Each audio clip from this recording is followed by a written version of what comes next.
కీర్తన 3వ చరణంలో రాయబడిన మాట, నీ వెలుగును నీ సత్యమును బయలుదేరజేయము, అవి నాకు త్రోవ చూపును.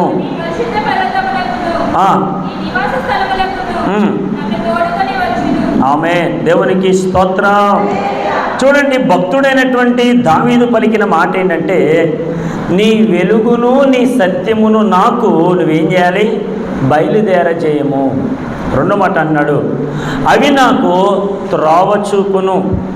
కింద 2వ లైన్లో, అవి నీ పరిశుద్ధ పర్వతమునకును నీ నివాస స్థలములకును నన్ను తోడుకొని వచ్చును. ప్రభు ఈ లేఖన భాగము మన వినికుడిలో దీవించును గాక. ఆమె. చిన్న ప్రార్థన చేద్దాం. పరిశుద్ధమైన మా తండ్రి, నీకు వందనాలు. కొద్ది నిమిషాలు నీ మాటలు ధ్యానించుచుండగా మీరే నాతో మాతో అందరితో సూటిగా తేటగా మాట్లాడి బలపరిచి నడిపించమని యేసుక్రీస్తు పరిశుద్ధ నామములో అడిగి పొందుకొని ఉన్నాము మా పరమ తండ్రి. ఆమేన్. ఈ దినము ప్రభువు మందిరములో చేరికూడి ఉన్న మన అందరితో పరిశుద్ధాత్మ దేవుడు మాట్లాడుతున్న అమూల్యమైనటువంటి మాట ఏంటని అడిగితే, ఈరోజు మన టాపిక్ సత్యమును అనుసరించే వారముగా బ్రతకాలి. హల్లెలూయా. ఏమనుసరించి బ్రతకాలని అడిగితే, సత్యమును అనుసరించి బ్రతికే వారిగా మనం ఉండాలి. ఈ రోజున ఎక్కడ చూసినా ఏమీ లేదని అడిగితే, సత్యం లేదు, న్యాయం లేదు, అంత అసత్యం, అంత అవినీతి, అంత అన్యాయాలు, అక్రమ ధోరణిలో బ్రతుకుతున్న వారే కనబడుతూ ఉన్నారు. అంటే ఈ లోకమంతా కూడా ఒక మార్గమును వెళుతున్నప్పుడు ప్రభువు నిన్ను పిలిచి తన మార్గములో నడవమని చెప్పినప్పుడు ఆయన మాట వినగలవా? లేదంటే లోకమంతా వెళుతుంది కాబట్టి ఆ మార్గములోనే వెళ్ళగలను అని దేవునికి మాట మనం చెప్పగలమా? దేవునికి స్తోత్రం. ఈ రోజున ఎక్కడ చూసినా ఇటువంటి అక్రమాలు కనబడుతున్నప్పుడు, నీతి లేనప్పుడు, న్యాయాలు లేనప్పుడు, సత్యము లేనప్పుడు మరి దేవుని నమ్మినటువంటి బిడ్డలముగా మనం ఎలా బ్రతకాలి? యేసుక్రీస్తుని అనుసరించేటువంటి వారముగా మనం ఎలా ఉండాలి? పరిశుద్ధ గ్రంథాన్ని ధ్యానిస్తున్నటువంటి మనం ఎలా నడుచుకోవాలి? వాళ్ళందరూ మనల్ని ఏమన్నా, వాళ్ళు ఎవరు మనల్ని పట్టించుకోకపోయినా, ఎవరు మనల్ని హేళన చేసినా, హేళన చేయకపోయినా, పరమందున్న దేవుని నడిపించిన మార్గంలో నేను నడుస్తాను అనేటువంటి నినాదంతో, మాటతో మనం ముందుకి సాగిపోయేవారుగా ఉండాలి. దేవునికి స్తోత్రం. గట్టిగా హల్లెలూయా. అంటే మీరు అడగచ్చు, భక్తుడు ఎందుకు ఈ మాట చెప్తున్నాడు? నీ సత్యమును, రెండో మాట అన్నాడు, నీ వెలుగును బయలుదేరజేయము. అంటే ఈ లోకంలో వెలుగు లేని చోట ఏది ప్రభావితం జరుగుతుందంటే చీకటి ఏలుబడి చేస్తుంది. చెప్పండి, ఏమి ఏలుబడి చేస్తుంది? చీకటి.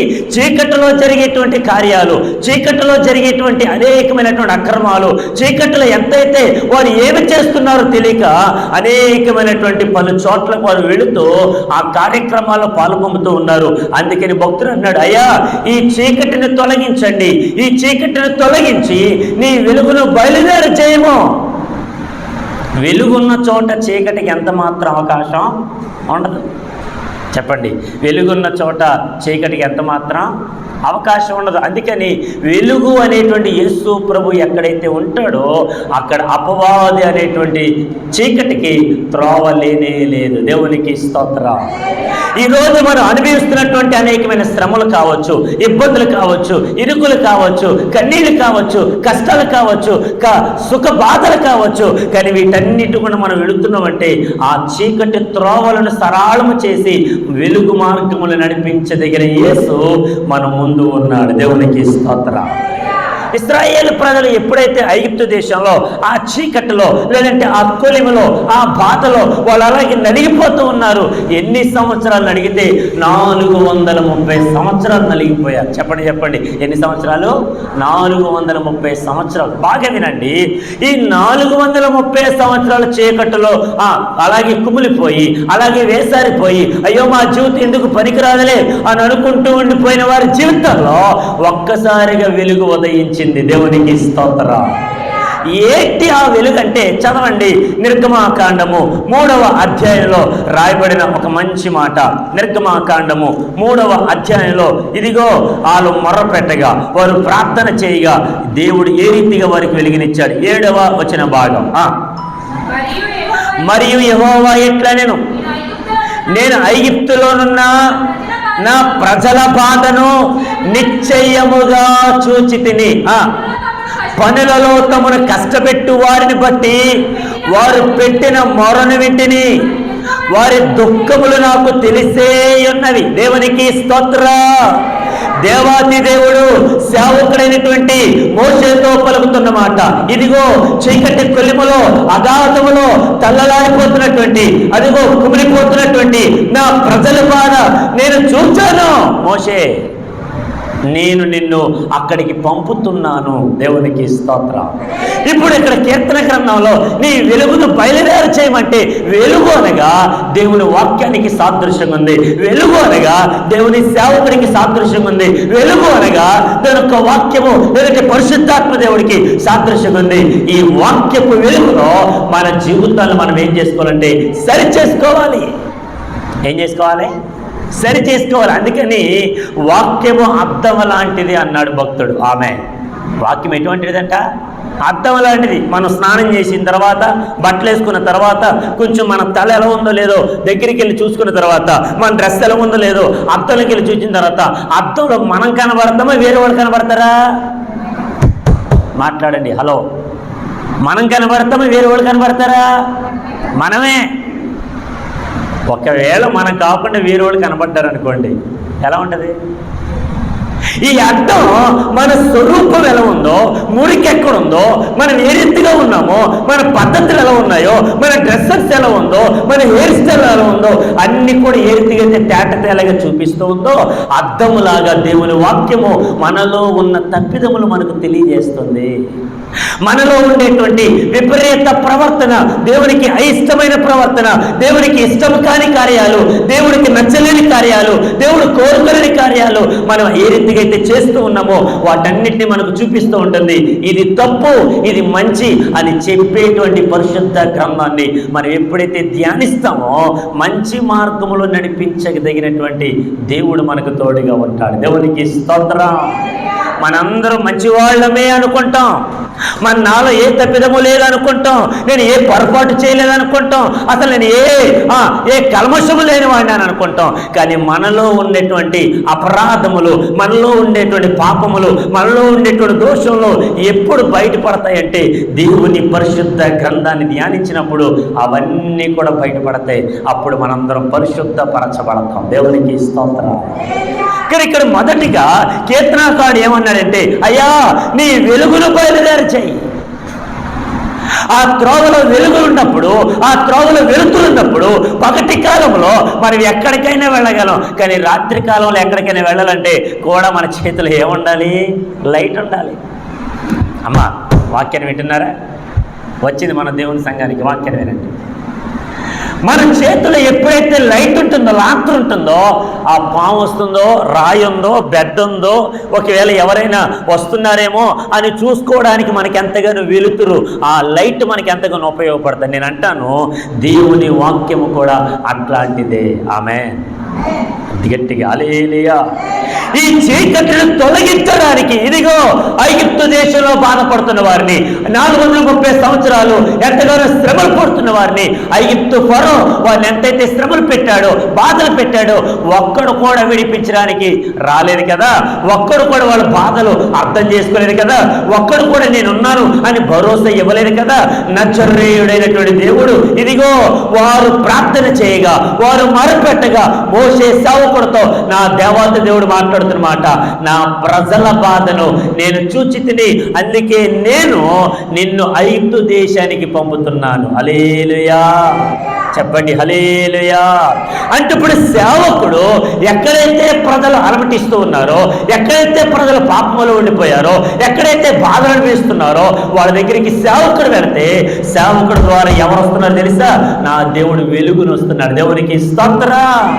సేవకుడు ప్రార్థన చేయగా, సేవకుడు చేతులుంచగా, సేవకుడు మొరపెట్టగా, సేవకుడు ఉపవాసం ఉండగా, ఏ విశ్వాసులైతే చీకటిలో నలిగిపోతున్నారో, ఏ విశ్వాసులైతే అగ్నిగుండానికి ఆయుతైపోతున్నారో, ఏ విశ్వాసులైతే బాధపడుతున్నారో వారి జీవితంలో ఉన్న ప్రతి చీకటిని తొలగించి వెలుగును ప్రసాదించే దేవుడు ఈరోజు మనం ఆరాధిస్తున్న దేవుడు. దేవునికి స్తోత్రం. హల్లెలూయా. వెలుగు ఉన్న చోట చీకటికి ఎంత మాత్రం అవకాశం లేదు. అందుకని చూడండి, కొంతమంది మనల్ని మోసం చేయడానికి వస్తూ ఉంటారు. నువ్వు నీతిగా నిజాయితీగా బ్రతుకుతున్నప్పుడు ఏ ఒక్కడైనా నీతో మాట్లాడాలంటే భయపడతాడు. అమ్మాయి ఒరే వాళ్ళతో మాట్లాడలేవరా, వాళ్ళు చాలా నీతిగా ఉంటారా, మనం వాళ్ళు మోసం చేయలేం తెలుసు. నేను అంటాను, దేవుని నమ్మిన బిడ్డలు ఎప్పుడు కూడా వెలుగు కలిగి ఉంటారు. దేవునికి స్తోత్రం.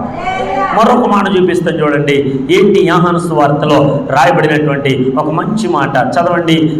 8వ అధ్యాయం, యోహాను సువార్త 8వ అధ్యాయము 12వ వచన భాగం. మరలా యేసు, నేను లోకమునకు వెలుగును, నన్ను వెంబడించువాడు ఉండునని వారితో చెప్పాను. కాబట్టి పరిసయ్యులు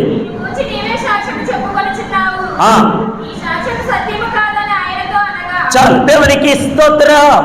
యేసు ప్రభువు మాట్లాడు, మరలా యేసు ఇదిగో ఈ లోకానికి వెలుగుగా వచ్చాడు. దేవునికి స్తోత్రం. గట్టిగా హల్లెలూయా. యేసు ప్రభు ఈ లోకానికి వెలుగుగా వచ్చాడు. అందుకని చూడండి, లోకాసు వార్త 2వ అధ్యాయం 11వ వచనంలో, దావీదు పట్టణం ముందు నేడు రక్షకుడు మీ కొరకు, ఆమేన్, లోకరక్షకుడు పుట్టాడట, లోకరక్షకుడు వచ్చాడట.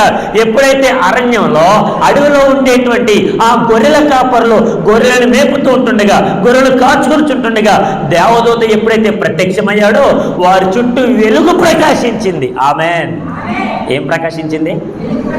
దూత రావడం ఏంటి? దూత వచ్చినప్పుడు వెలుగు రావడం ఏంటి అని అడిగితే, ఎవరు నాన్న, ఇది నా వెలుగు కాదరా నాయన, దావీదు పట్టణం ముందు నేడు రక్షకుడు పుట్టాడు. ఆయన ఎందుకు పుట్టాడు తెలుసా? రక్షించడానికి పుట్టాడు. దేవునికి స్తోత్రం. రక్షించడానికి వచ్చిన యేసు ఈ లోకానికి వెలుగు. వెలుగు ఎక్కడైతే ఉంటుందో అక్కడ ఏ చీకట శక్తులు, అంధకార శక్తులు ఏలుబడి చేయడానికి అవకాశము లేనే లేదు. దేవునికి స్తోత్రం. చెప్పండి హల్లెలూయా.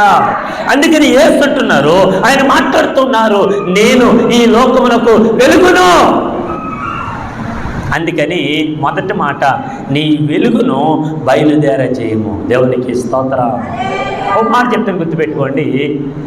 ఏ ఎడారి ప్రాంతములో అయితే నీళ్లు లేక అనేకమైనటువంటి కష్టాలు పడుతున్నటువంటి ప్రజలకు, ఇశ్రాయేలు ప్రజలకు దాహం వేసినప్పుడు వాళ్ళందరూ కూడా నీటి కోసం అల్లల్లాడిపోతూ ఉంటుండగా, వారు ఎంతగానో ఆరాటపడుతూ ఉంటుండగా మోషే దైవజనుడి దగ్గరికి వచ్చి, అయ్యా మాకు త్రాగడానికి నీళ్లు లేవు అన్నప్పుడు నా దేవుడు మోషేతో పలకగా, మోషే ఎప్పుడైతే దేవుని మాట విన్నాడో, విన్నటువంటి మోషే ఒక రాయి దగ్గరికి వెళ్ళాడు కదా, ఒక బండ దగ్గరికి వెళ్ళాడు కదా, ఆ బండను కొట్టగా బండలోంచి నా దేవుడు వారికి నీళ్ళు ఇచ్చాడు. దేవునికి స్తోత్రం. చెప్పండి హల్లెలూయా. మనం అనుకుంటాం, నేను ఈ రీతిగా చేస్తే బాగుంటుంది కదా, నా బ్రతికి ఇలా ఉంటే బాగుంటుంది కదా, నా జీవితం ఇలా బాగుపడితే బాగుంటుంది కదా అని ఎంతగానో ఆలోచిస్తూ ఉంటాం. కానీ నీకంటే నాకంటే ఎక్కువగా మన గురించి ఆలోచించే దేవుడు, మనం ఆరాధిస్తున్న నజరేయుడైన యేసు దేవుడు. దేవునికి స్తోత్రం. అరణ్యములో ఆ బండలో నుంచి వాళ్ళకి నీళ్ళిచ్చిన దేవుడు. ఆమేన్. ఈరోజు నీ కష్ట సుఖాలలో, నీ బాధలో, నీ కన్నీళ్లలో, నీ వేదన పడుతున్న సందర్భాలలో నా ప్రభువే నీకు వెలుగుగా ఉండునుగాక. నీలో ఉన్న చీకటిని తొలగించునుగాక. నీలో ఉన్న కన్నీటిని, నీ బాష్ప బిందువులను ఆయన తుడిచివేయునుగాక. మీ భర్తలను మార్చునుగాక, మీ భార్యలను మార్చునుగాక, మీ పిల్లలను మార్చునుగాక. మన గ్రామం అంతటిని రక్షించునుగాక. మన గ్రామము వెలుగుతో నింపబడునుగాక. ఆయన వాక్యాన్ని అందరూ విని గ్రహించి ఆయన సన్నిధానమునకు వచ్చుదురుగాక. ఆమేన్. చెప్పండి గట్టిగా ఆమేన్. వెలుగున్నప్పుడు చీకటికి చోటు లేదు. ఇప్పుడు రెండో విషయానికి వెళ్తున్నాం. ఏంటి రెండో విషయం అంటే, చదవండి అదే 3వ వచన భాగం, 43:3 కీర్తన గ్రంథం. నీ వెలుగును నీ సత్యమును బయలుదేర చేయము, అవి నాకు త్రోవ చూపును. ఒకటి వెలుగు గురించి మాట్లాడుకున్నాం, వెలుగు అనగా యేసు ప్రభువుని మాట్లాడుకున్నాం. 2 నీ సత్యమును చెప్పండి చెప్పండి. రెండోది ఏంటి? సత్యం. ఈరోజు చూడండి, ఎరా నువ్వేమైనా సత్యహరిశ్చంద్ర కుమారుడు ఏంటిరా, అన్నీ సత్యంగా మాట్లాడతావు, అన్ని నిజాలు మాట్లాడతావు అని కొన్ని సందర్భాల్లో పెద్దవాళ్ళు మాట్లాడడం, లేదంటే తల్లులు మాట్లాడడం, ఇవన్నీ మనం వింటూ ఉంటాం. కానీ ఇక్కడ గమనించండి, మనందరిలో నా ప్రభువు కోరుకునేది ఏంటంటే సత్యం. ఆమేన్ చెప్పండి. ఆమేన్. అందుకని బైబిల్లో రాబడిన మాట, నీ మాట అవునంటే అవును, గట్టిగా చెప్పండి, నీ మాట అవునంటే అవును, కాదంటే వస్తానన్నావా రా, రాలేనన్నావా మొహమాట వద్దు. మొహమాట లేకుండా చెప్పు, సార్ కొంచెం నాకు పని ఉందండి, నేను రాలేకపోతున్నానండి, కొంచెం వేరే వాళ్ళు పెట్టుకోండి సార్ పనిలో అని చెప్పేవాళ్ళకు ఉండాలి. ఆమేన్. ఈరోజు నువ్వు మొహమాటం కొద్దీ మనం ఎక్కడైతే ఏదైతే రాలేను అని చెప్పలేకపోతున్నామో, ఒకవేళ మాట ఇచ్చి రాలేకపోయినప్పుడు మన ఎదుట అనేక మంది మన గురించి ఏమని మాట్లాడు, రే వీడు మాట ఇస్తాడు కానీ సరిగ్గా చెయ్యడరా, వీడిని నమ్ముకుంటే మనం మోసపోతాంరా. అంటే యేసు ప్రభు ఈ లోకానికి వచ్చినప్పుడు ఆయన ఒక సత్యవంతుడు. ఆయన ఏది మాట్లాడినా సత్యమే మాట్లాడాడు. చదవండి ఒక మాట, యోహాను సువార్త 17వ అధ్యాయము 17వ చరణం. యోహాను సువార్త 17వ అధ్యాయము 17వ వచన భాగం. సత్యమందు వారిని ప్రతిష్ఠ చేయము, నీ వాక్యమే సత్యము. అక్కడ చూడండి, పుట్టినోట్లో 2 అనేసింది. సత్యమందు వలన, సత్యము వలన. దేవునికి స్తోత్రం. అయ్యా నీ శిష్యులను, అయ్యా నీ ప్రజలను, వారిని సత్యమందు ప్రతిష్ఠ చేయి. ఆ సత్యాన్ని ఎవరైతే అవలంబిస్తారో అది ఎప్పుడు కూడా పోగొట్టుకొనక దానిలోనే బ్రతుకుతారు. దేవునికి స్తోత్రం. మనకు ప్రపంచం అంతటా ఒక నానుడు ఒకటి ఉంది, సత్యమేవా జయితే. సత్యమేవా, సత్యమే మనకి జయమిస్తుంది. అంటే నువ్వు సత్యంగా మాట్లాడితే నువ్వు ఏ కీడులో ఉన్నా, ఏ బాధలో ఉన్నా, ఆ సత్యమే నీకు రేపటి రోజున ఏం చేస్తుంది? జయాన్ని ఇస్తుంది.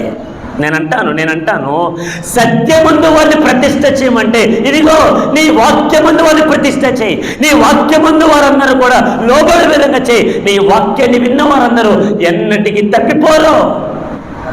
చదువు ఒక మాట, కీర్తన గ్రంథం 1వ సంకీర్తన 1 కొన్ని వచనాలు. కీర్తన గ్రంథం 1వ సంకీర్తన 1 నుంచి కొన్ని వచనాలు.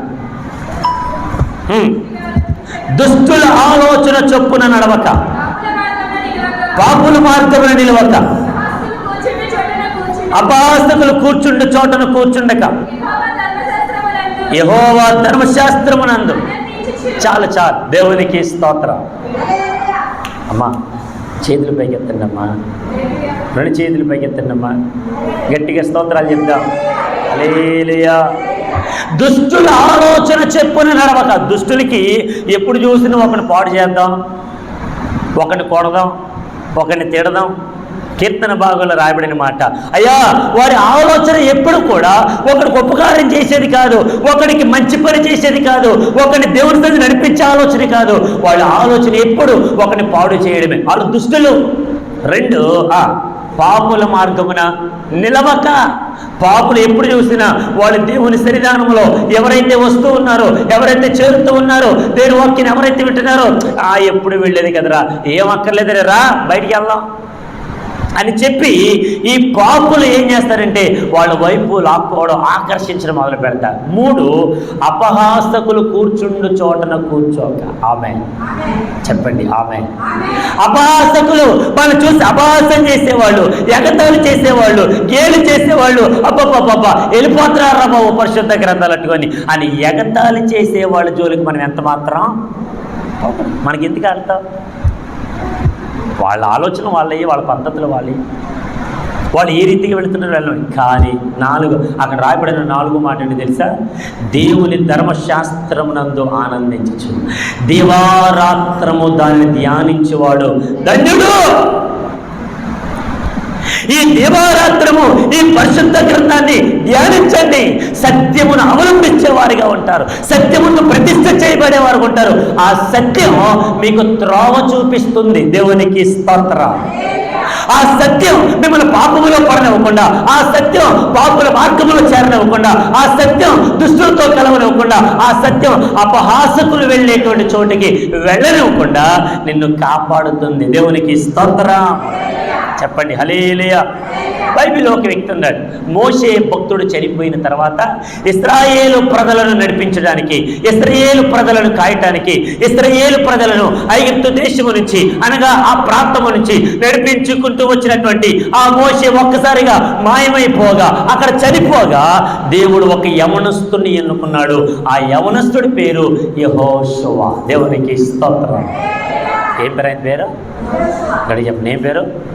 యెహోషువ. చిన్నవాడు, యవనస్తుడు, భయపడుతూ ఉన్నాడు. అయ్యో, ఈ 6 లక్షల కాలబలము, ఇంకా ఎక్కువ మంది విస్తృత జనము, ఇటువంటి వారిని నడిపించాలంటే నా దగ్గర శక్తి లేదు ప్రభువా, నా దగ్గర బలం లేదు నాయన, అయ్యో నా దగ్గర నేర్పర్తనం లేదు, నాకు నాయకత్వ లక్షణాలు లేవు ప్రభువా, నన్ను వదిలే అని ఎంతగానో భయపడిపోయి ఒక్కొక్క అడుగు వెనక్కేసుకుంటూ వెళ్ళిపోతున్నప్పుడు నా దేవుడు ఆ వెనక్కి వెళ్ళిపోతున్నటువంటి యెహోషువను మరలా ముందుకి పిలిచాడు. దేవునికి స్తోత్రం.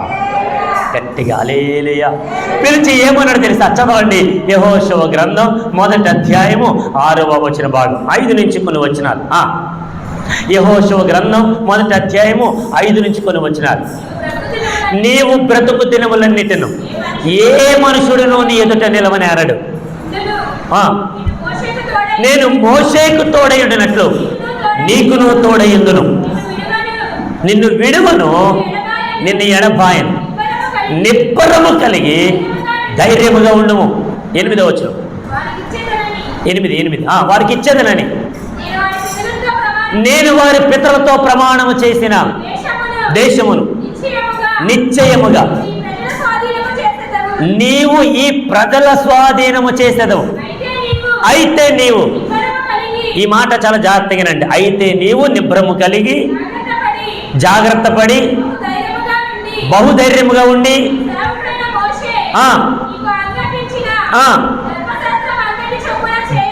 దేవునికి స్తోత్రం. హల్లెలూయా. ఈ ధర్మశాస్త్రం అంతటి చొప్పున చేయి.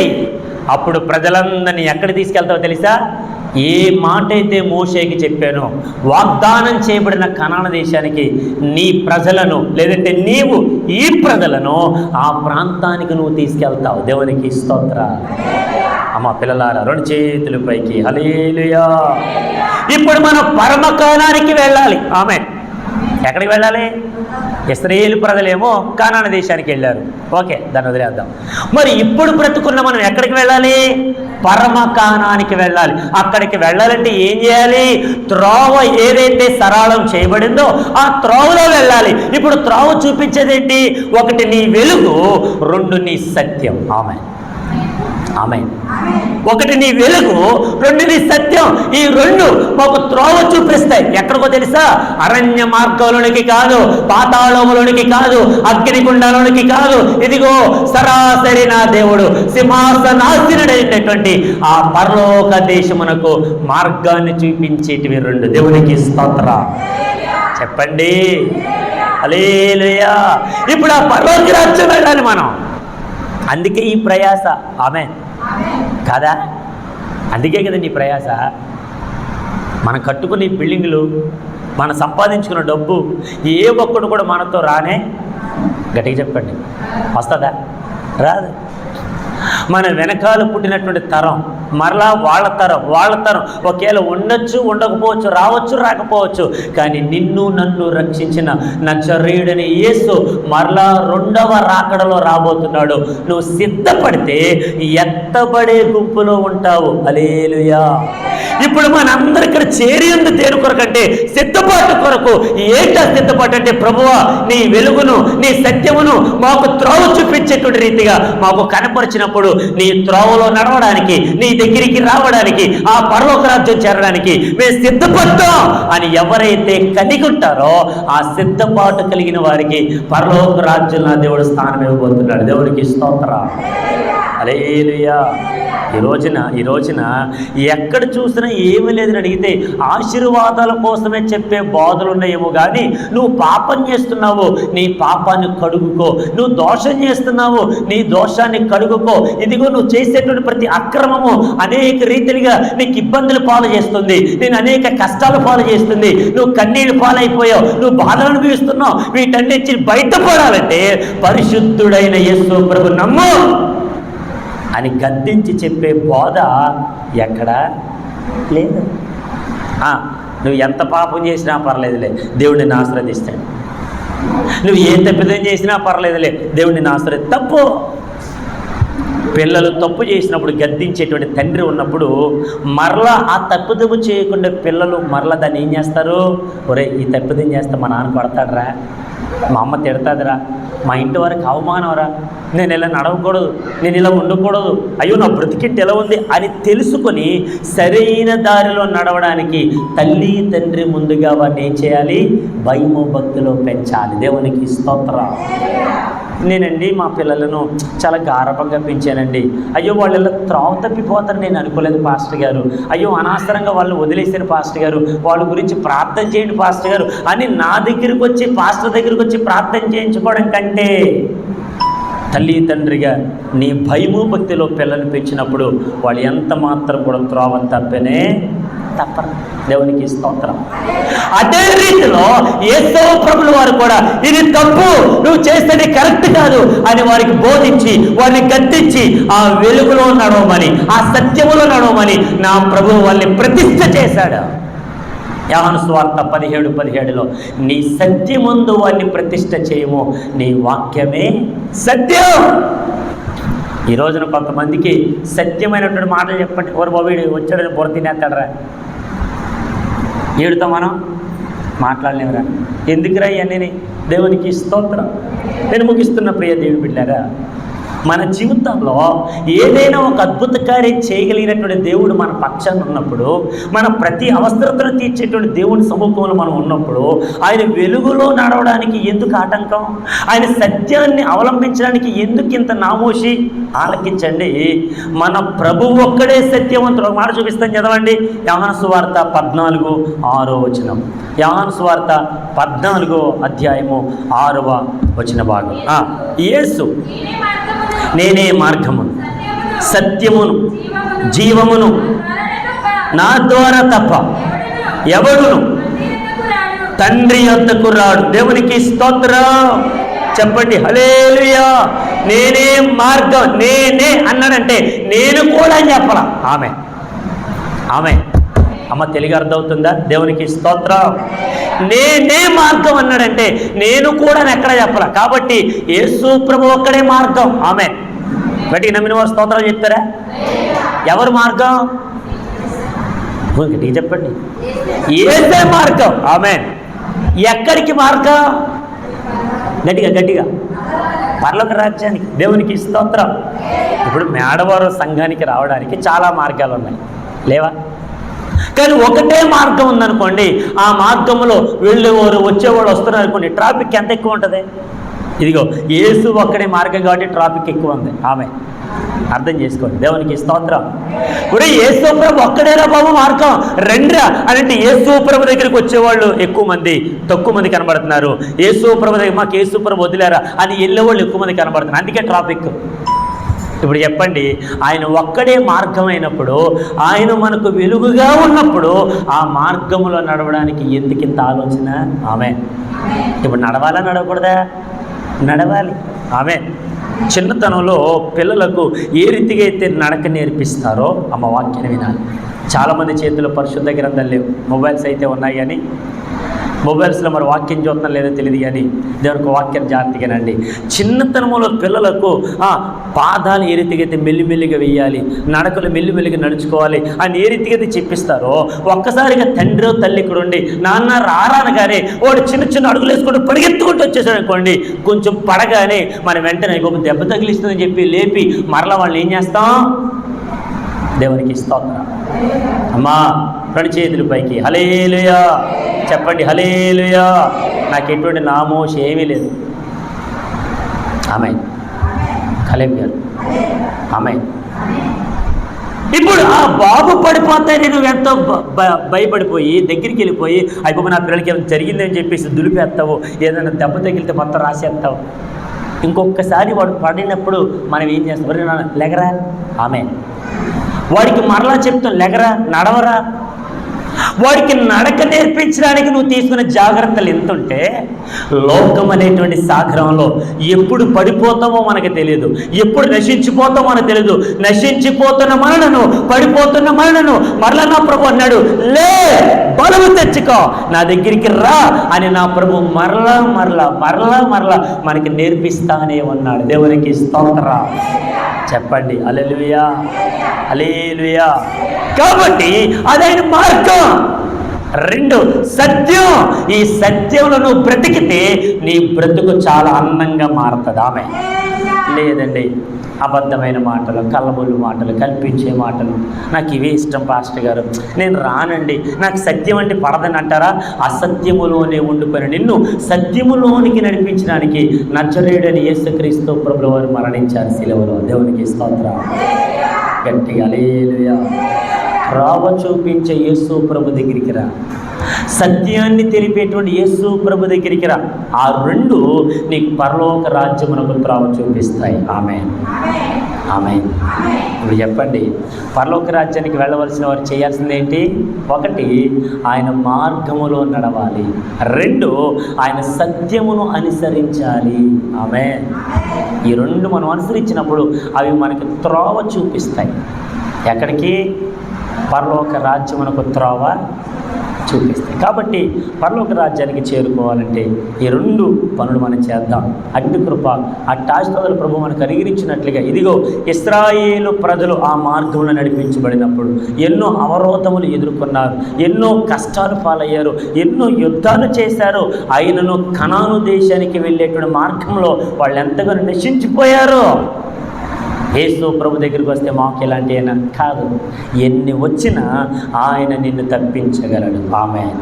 నిన్ను రక్షించగలడు, నీకు త్రోవ చూపగలడు, నీకు సత్యమును చూపగలడు.